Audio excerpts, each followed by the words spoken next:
I've done solo sections of the Appalachian Trail 3 times now.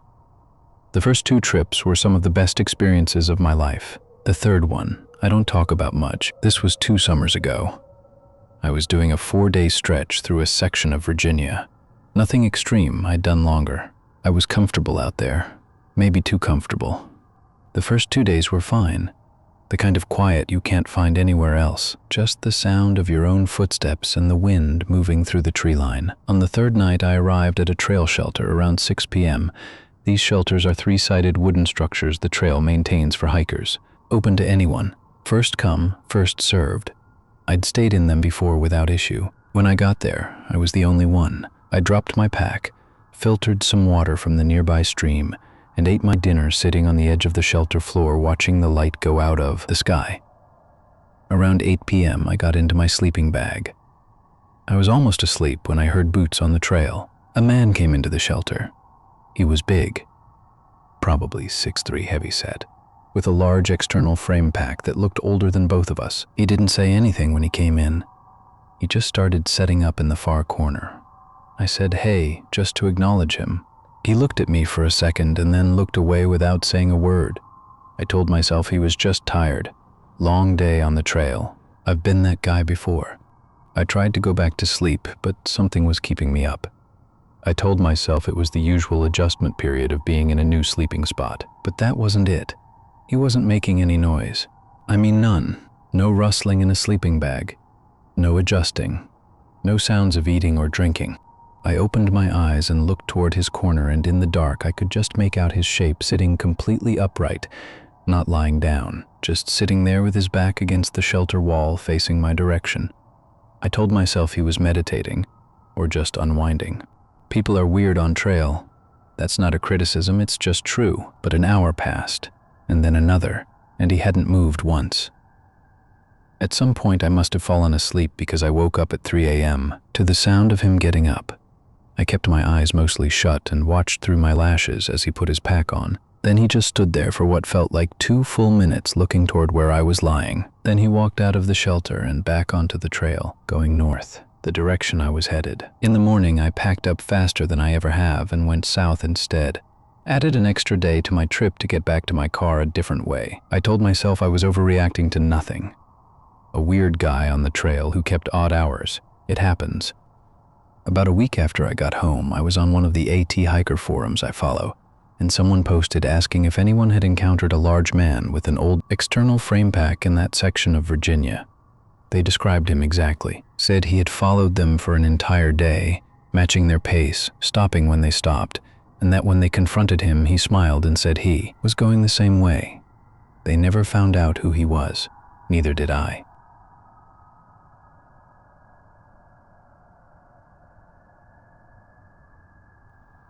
My name is Dana, and I want to start by saying I've hiked sections of the Appalachian Trail almost every year since I was a teenager. My dad started taking me when I was 12. It's one of those things that's just part of who I am. I know how to handle myself out there. I want people to understand that before I tell this story, because I think it's the kind of story that's easy to dismiss as someone panicking over nothing. I don't think it was nothing.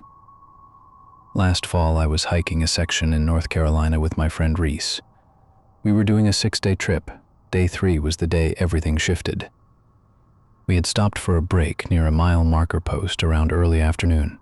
We were sitting off the trail eating lunch when a man came down the trail from the opposite direction. He slowed when he saw us and stopped about 15 feet away. He asked how far to the next shelter. I told him. Then he asked if we were camping there tonight. I said we hadn't decided yet. He said okay and kept walking. Reese and I looked at each other and didn't say anything, but I know we both felt the same thing. Something was just slightly off about the interaction. The way he asked if we were camping there specifically. The pause before the okay. We finished lunch and kept hiking. About an hour later, we stopped at a viewpoint to take some pictures. I looked back down the trail behind us, and about 200 yards back, I saw someone standing still on the trail looking up in our direction. Same jacket, same pack. I didn't say anything to Reese right away. We kept moving. Every 45 minutes or so, when the trail opened up enough that I could see a distance behind us, he was there. Always the same distance back. Not gaining on us, not falling behind, just there. I finally told Reese. Her face went flat when I said it.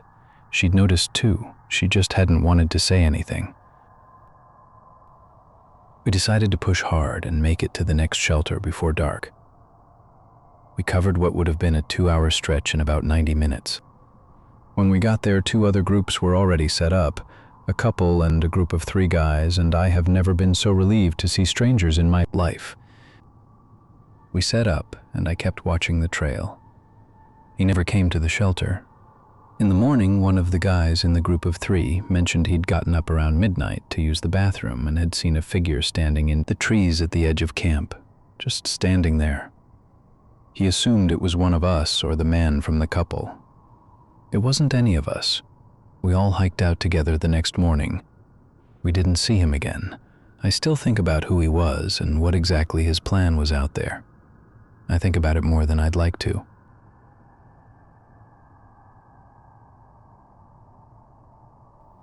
This last story is mine. I'm telling it in third person because that's the only way I can talk about it without getting too deep into it.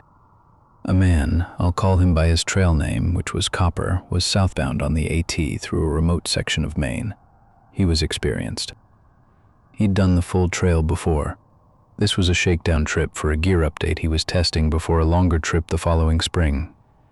He was camped alone about a 1/4 mile off trail at a stealth site he'd used before. Small clearing, good water source nearby, no one around for miles. He'd been asleep for maybe 2 hours when he woke up.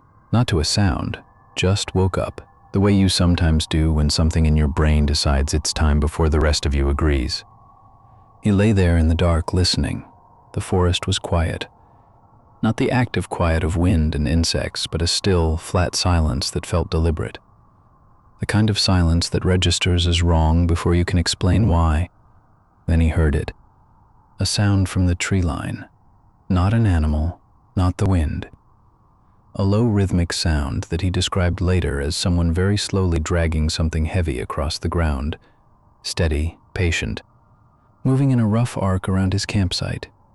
He didn't move. He kept his breathing even and reached slowly for the knife he kept clipped to the inside of his tent.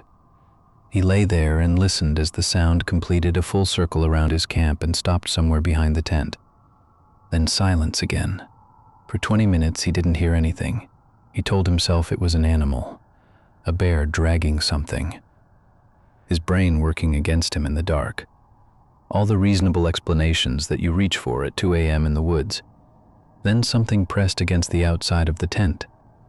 Not a paw, not a snout investigating a scent. A slow, flat pressure that moved across the tent wall from one side to the other like a hand being dragged across the fabric. He said later the sound it made was the worst part. A dry, sliding sound that went on for about 4 seconds and then stopped. He got out of the tent. He's never been fully able to explain why. Every rational thought told him to stay inside. But something about that sound made him feel like staying inside was the wrong choice. He unzipped the tent, turned on his headlamp, and stood up.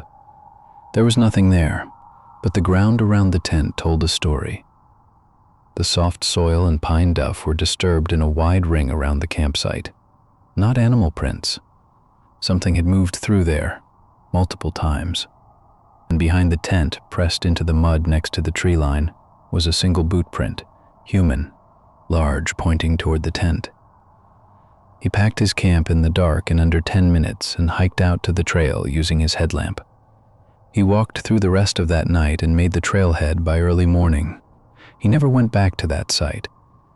He never found out what made the sound. And that is the part that has stayed with him, not the fear in the moment, but the permanent uncertainty of what was out there in the dark, moving slowly around his tent, deciding something.